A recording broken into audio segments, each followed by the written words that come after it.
अस्ति पनि लगेको थिएँ, एकदम राम्रो लाग्यो मम्मी भनेर फेरि मैले फेरि सुनियरको डिमान्ड आएर मैले यसलाई चाहिँ पुरै नै यो सानो सानो प्याकमा यो चाहिँ पहिलोचोटि है कागती हजुर टेस्ट गराउन पठाउँदै युके होइन आन्टी हजुर नानीहरूको लागि मैले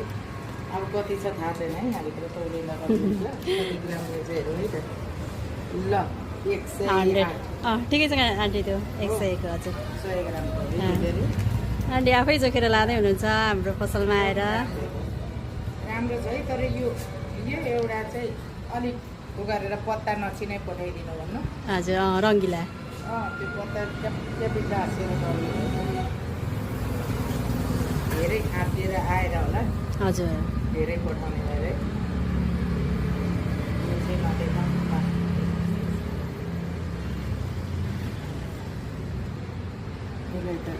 बास्ना नै मिठो आएको छ है आन्टी यो कागती यो चाहिँ पुरै कागतीसँग गर्छ कि बोक्रासँग गर्छ हौ यो बोक्रासँगै होला बोक्रासँगै हो मसलाहरूको होला चिनी र पिरोसँगको एकदम टेस्टी हुन्छ यो चाहिँ पत्तावाला हो तर अहिले यहाँ चाहिँ डल्ला परेको छ हालेको चाहिँ यो पनि यो चाहिँ तितिरीको हो